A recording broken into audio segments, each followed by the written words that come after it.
উল্টো সোজা, নবনীতা দেবসেন।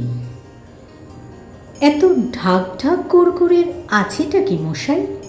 ভণ্ডামি ছেড়ে যা বলার তা সোজাসুজি বলুন। দেখুন, জীবনটা সোজা নয়, জীবনে কিছুই সোজা যায় না। এমনকি হাত থেকে ঢিলটা ছুড়লেও সেটা প্যারাবোলা হয়ে বেঁকে পড়ে। একটা গাছ, সেও সূর্যের দিকে প্রথমেই সিধে ওঠে না, গোড়ায় একটু আঁকে বাঁকে। তাল, নারকোল, খেজুর টেজুর দু একখানা পাম জাতীয় একেল সেরে উচ্চাকাঙ্ক্ষী উদ্ভিদ ভিন্ন, কিন্তু তাদের শিকড়গুলো নেড়ে চেড়ে দেখেছেন কি? বলুন তো, মাটির নিচে গিয়ে তাদের সোজাসুজির জারিজুরি খাঁটি কিনা? সেখানে তেনাদের ভিন্ন মূর্তি। নদীর কথা বাদই দিচ্ছি, এই আপনাদের মহাদশায় সমুদ্রের কথাটাই ধরুন।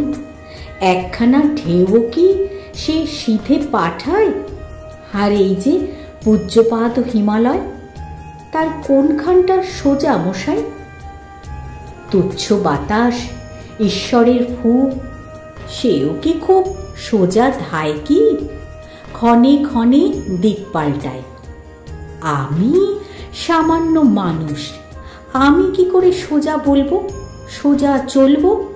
হাঁটতে গেলেই ডান পাটা একটু ডাইনে হেলে পড়ে, বা পাখানা বায়ে হেলে যায়।